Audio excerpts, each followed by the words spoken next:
Welcome to Folk Files, a podcast that explores the origins, themes, and stories behind folk music from all over the world. I say all over the world, but so far the majority of the songs I've discussed have been from the British Isles or North America, because that's where my history and existing knowledge lies. This episode's theme, birds, is broad enough to allow me to start bringing other continents into the mix. It's a huge topic to cover, but throughout this episode, I hope to discover fun patterns that weave together bird songs from many different cultures. Consider this a fun little beginner, non-comprehensive survey of bird songs all over the world. I would bet a lot of money that of all the classes of animal, the type of animal with the most songs written about it is the bird. Think about how many bird songs you can name off the top of your head. Blackbird by the Beatles, Rockin' Robin, made famous by Bobby Day and the Jackson 5, and maybe most omnipresent, Freebird. You could argue that the reason why there are so many songs about birds is because birds are everywhere. Some of the smallest countries have incredibly rich bird life, and birds can be found at the extremes of elevation and geography. But the same can be said of bugs, and we don't have as many songs about them. So more likely, perhaps there are so many songs about birds because there is so much bird song. Many animals make melodic noises. For example, wolves howl and frogs peep. But birds are the only animals we describe as singing, except for whales, and it's rare and difficult to hear whales sing. And sometimes birdsong really does seem like music in the human sense.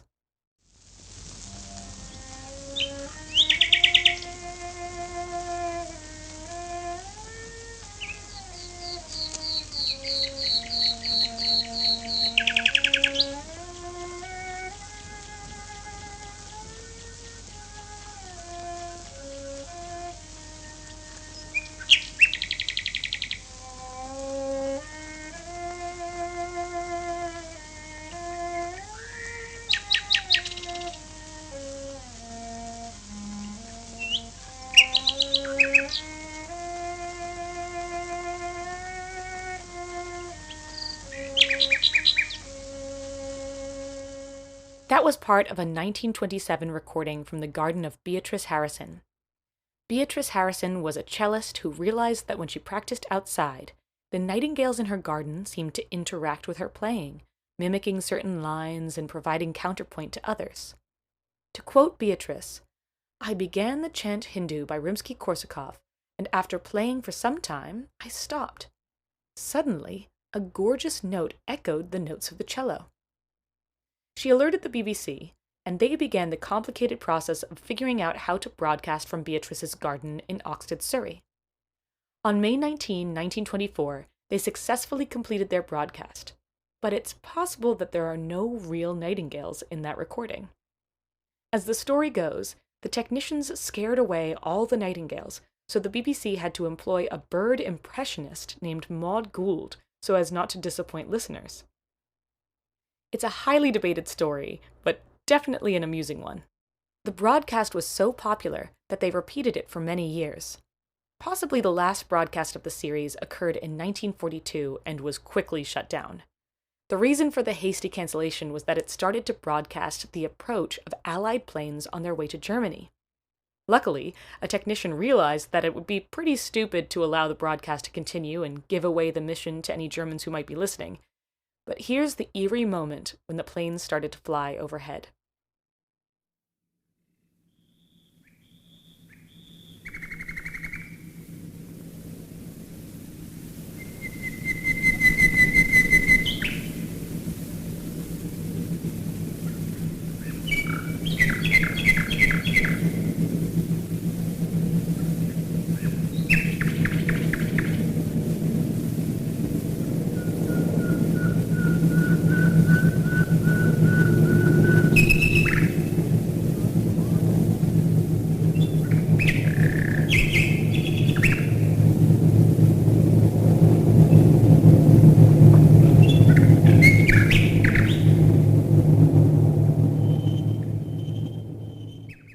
I first heard about Beatrice Harrison's story during a transformative experience that I had in the woods of southern England. I was lucky enough to attend one of the 2022 Singing with the Nightingales events with folk singer and nature conservationist Sam Lee. For anyone who's able to do it, I highly recommend it. Starting in the evening, we trekked into the woods just as the birds' dawn song was mingling with the evensong and learned about the habitat and habits of the birds. Then, we sat down for a delicious curry around the campfire and learned about folk songs from that area and the history of the nightingale.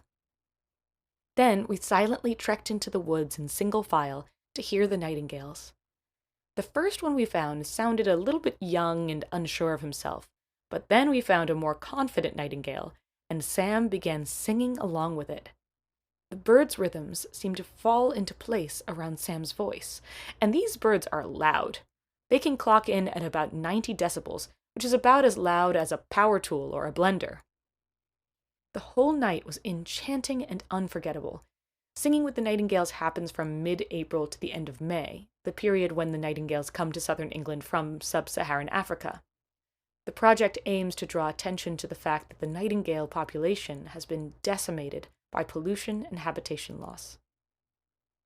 While Sam Lee is known for his work with nightingales, they aren't the only birds that he sings about. For example, here is his unique take on the Blackbird, a song that I discussed in the very first episode of Folk Files. For if I were a blackbird, I'd whistle, I'd sing, I'd follow the ship that my true love sailed in. High up on his mainmast, I'd there build my nest. Long nights sure I'd gaze on his lily-white breast. Let's continue turning from birdsong back to bird songs, because birds may be known for mimicking humans, but humans also mimic birds. The main theme that I saw while researching folk songs about birds from all over the world is that many of them include nonsense syllables meant to represent the bird songs. For example, I discovered the Cambodian folk song Sarika Keo Euy. In the song, Wai Kai is meant to be the sound that the starling makes. You can hear it here.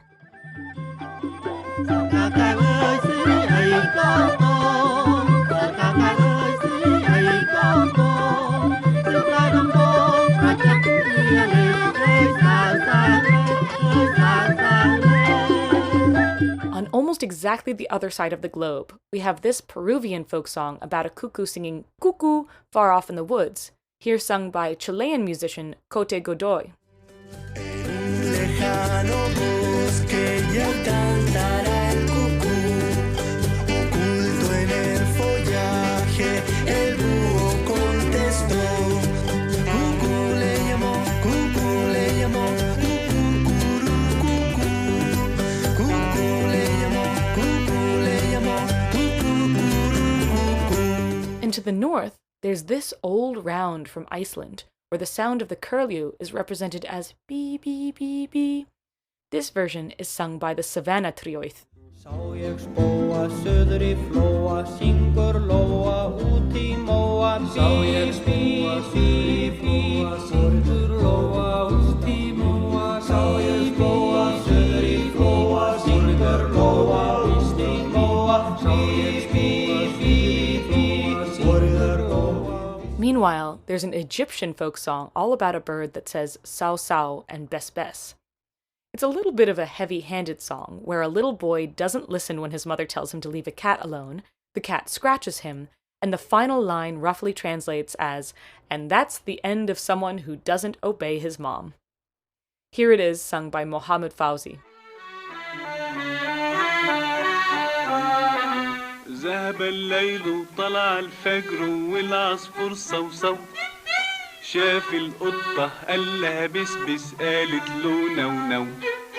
ذهب الليل وطلع الفجر والعصفور صوصو صو شاف القطة قال لها بسبس قالت له. You might find yourself thinking, a lot of these are children's songs. And while it's true that a lot of the songs featuring bird calls work their way into repertoire for kids, there are some for which that definitely isn't true. Now, you could argue that this isn't quite folk music because it's a Renaissance madrigal by John Bartlett, but one example of a bird song that's not for kids is Of All the Birds That I Do Know. It's about a female bird, curiously named Philip. But is it really a bird? And what is this fit that makes her cry, yet, yet, yet, yet? It has some very cheeky undertones and certainly isn't for children. Here it is, sung by the Brown University Madrigal Singers. Come in the morning merrily, when Philip hath been lately fed, or in an evening soberly, when Philip list to go to bed. It is a hand to hear my fib, how she can chirp with merry lip. For when she once hath felt the fit, Philip will cry still yet, yet, yet, yet, yet, yet, yet, yet, yet, yet, yet, yet, yet, yet. Then there's the song that is especially popular at Renaissance fairs, the Cuckoo's Nest. The song's popularity is likely thanks to Jeannie Robertson of Aberdeen, who recorded the song in 1959. Norman Buchan, or Buchan, I'm not sure how to pronounce his name, said in his notes on her album, "This is a piece of healthy bawdry."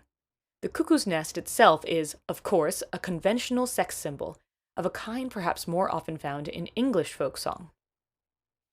What I find interesting is Simon Edwards' comment in 1997 that the Cuckoo's Nest is a traditional song not for the serious feminist, I suppose. It's a folk version of a rugby song sung at the back of a coach. Considering that the man in the song is made to look like a blundering fool who can't seem to find the woman's cuckoo's nest, it definitely doesn't seem misogynistic to me. Also, I mainly hear it from a woman's point of view these days, and a woman asking someone to rumple up the feathers of her cuckoo's nest seems pretty feminist to me. Steele I Span mashed Cuckoo's Nest with Drink Down the Moon, sometimes known as Three Maids a Milking, or, appropriately, The Bird in the Bush. There is a thought of bush in Arcale Yard. There is a thought of bush in Arcale Yard. At the back of thought of bush, there lays a Latin lass, and they're busy, busy bedding at the cuckoo's nest. Hi the cuckoo, ho the cuckoo, hi the cuckoo's nest. Hi the cuckoo, ho the cuckoo, hi the cuckoo's nest. I'd give anybody a shilling and a bottle of the best that'll rumple up the feathers in the cuckoo's nest. When I first mentioned on the Folk Files social media accounts that I was going to be writing about bird songs, someone asked if I was going to include my band Music the Gathering's version of Cuckoo's Nest. We made the interesting decision to mash the lyrics of Cuckoo's Nest with the tune of Miserlou, possibly the most recognizable Mediterranean tune to American ears, thanks to Pulp Fiction, surf rock, and the Black Eyed Peas. Miserlou deserves an episode all to itself because its origins are even more complex than Wayfaring Stranger, but I will include a little bit of our song, Miserlou Cuckoo's Nest, at the very end of this episode. As you may have gathered, the cuckoo is one of the most sung about birds. That could be due to its extremely recognizable song, but it's most likely due to the fact that they're everywhere. They are present in both temperate and tropical climates. Basically, the only place where you can't find cuckoos are in the southwest South America, places near the Arctic Circle, and parts of North Africa and the Middle East. And they've been dominating songs for a long time. You might remember in the Folk Files episode about Hallintoe, I mentioned the 12th century song Sumerezekumenin. That song is sometimes called the cuckoo song, since the full first line is Sumerezekumenin lura sing cuckoo. And the whole repeating chorus is Sing cuckoo nu, sing cuckoo. Germany has a lot of cuckoo songs. Here's an example of one from when the Oberkirchen Choir appeared on the Ed Sullivan Show. In Wald und auf den Sonnenschein genießen. Der Kuckuck schreit, Kuckuck, der Fink, der sagt. Der Kuckuck schreit, der Fink, der sagt. Am Feld das Bächlein springt, die Ampel winkt. Durch Berg und Tal ein Echo klingt und unser kleines Lied. Das klingt so, als Mandolina.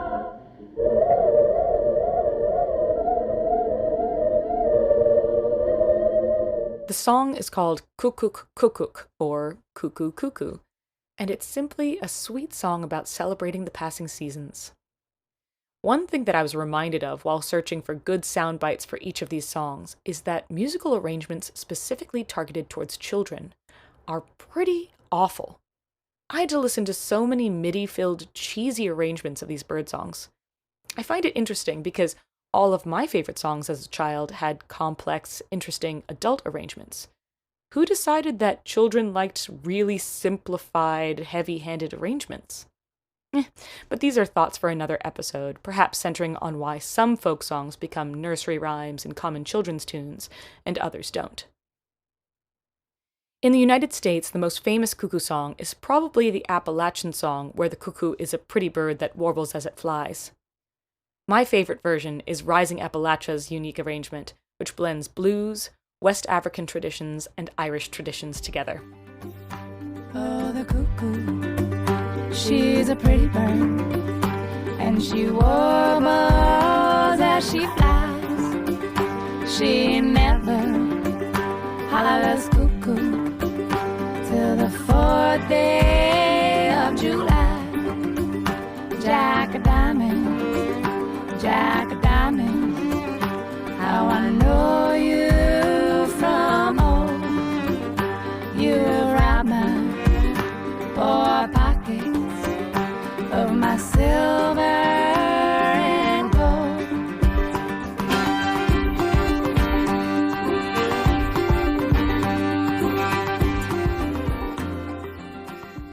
Some versions of the song are about false love, someone looking forward to meeting their lover only to find out that they've been untrue. But some versions of the cuckoo just sound like a string of superstitions.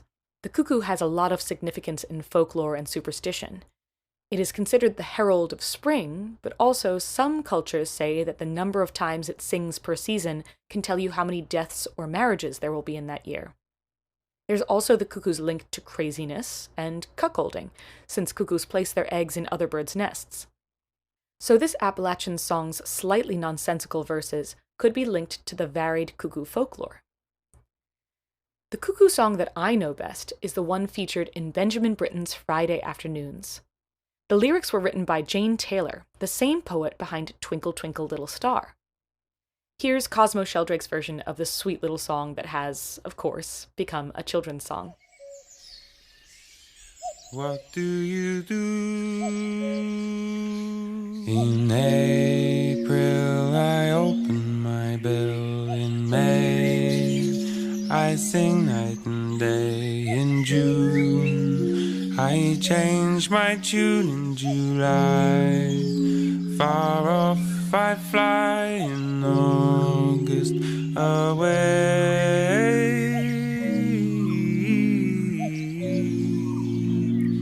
I must.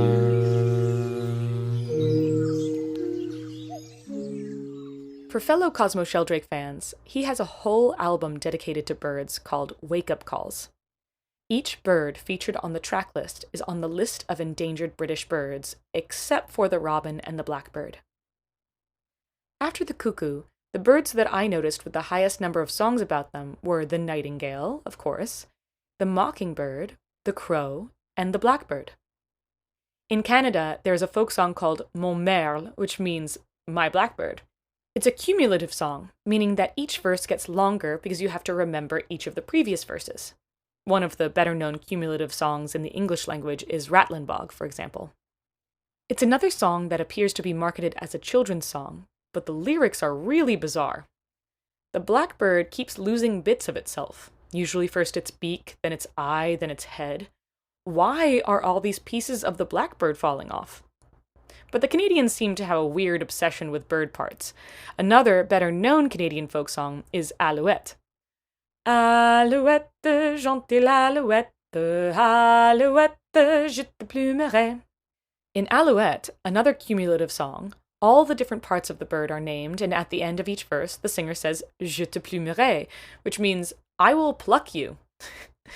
The song makes more sense given the hypothetical origin that it was sung by French fur traders in Canada, who probably were plucking their fair share of birds, but it's still an odd song to teach to children. But children's stories and songs are filled with strange things like that. Another example of a bird song for children with weird messaging is Petits Oiseaux from Haiti. It's about a little bird that is on her way to Miss Lalo's house. Miss Lalo is a recurring figure in Haitian folklore, and she loves eating children. the singer warns the bird that Miss Lalo will eat her too, and it's unclear what happens after that. But it is clear that the nightingale eats some breadfruit. What I find interesting about that is there are no nightingales in Haiti. But there are nightingales throughout Africa and in France. So perhaps this song's wasiyol, the Creole word for nightingale, either comes from an African folk song that was brought to Haiti with enslaved people, or a French song about a rossignol, that's the French word for nightingale. Here's Tonton Désirab's version of Tis oiseaux. Kote ou brale, mwen brale kay fiyat lalo kon manje ti moun, si brale la manje ou tou, oui kolo oui, o signal manje ko sol, oulo, an sotim la vi lokay tout bet, tombe nan bois, mabouya, tombe nan bois, tout grel, tombe nan bois, romye, tombe nan bois, malfini, tombe nan bois, chantolan, tombe nan bois, chandoli, tombe nan bois, pas prazen leve pou danser. My guess is that the reference to the nightingale is a remnant from African folk tradition, rather than French tradition. Just like with sea shanties, Tis oiseaux seems to be set up as a call and response song, with overlapping vocal lines, which is common in many African cultures' music traditions. Then, of course, there's the fact that the rhythm of Tis oiseaux is very similar to rhythms heard in Africa. For example, here's Kanyoni Kaja, a Kikuyu folk song from Kenya about a little bird who drops stones from the quarry into the sea. Here sung by 5th graders from Mitamayu Primary.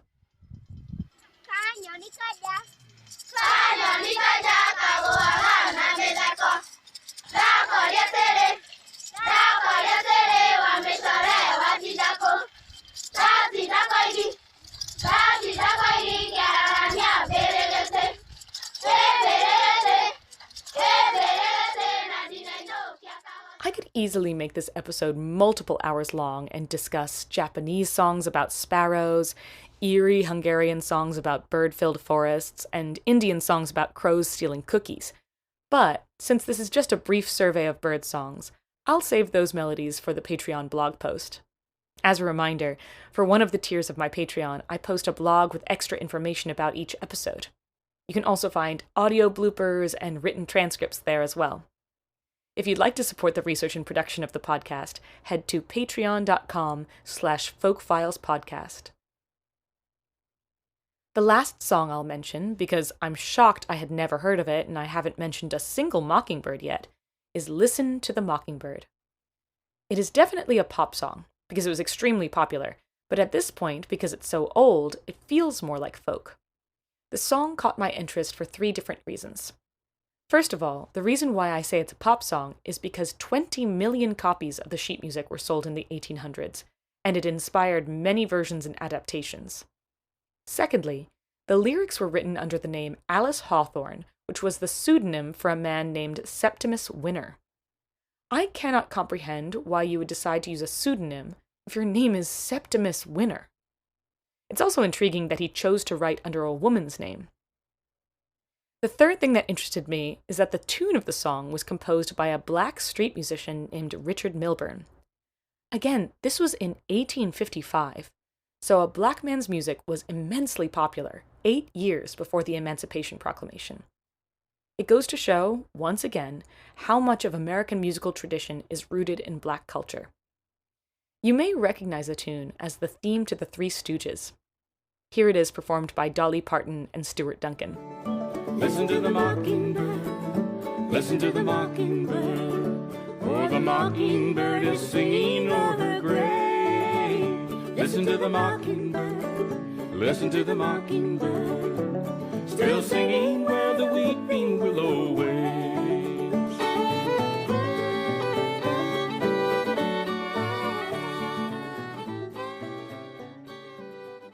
Thank you for joining me on this feathered musical journey around the world. As I mentioned, I will end with a little bit of the crazy mashup that is Miserlou Cuckoo's Nest. As always, feel free to get in touch with me on social media or email folkfilespodcast@gmail.com with any comments, questions, or suggestions. Thanks for listening. Well, he had me in the morning and he had me in the night. He never gone that way before and had to do it right.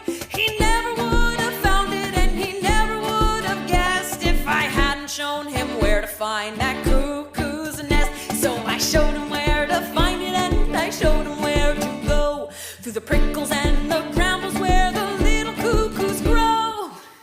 Prickles. Brambles. Brambies. Piggies and brambies. Woof. From the moment he found it, I would never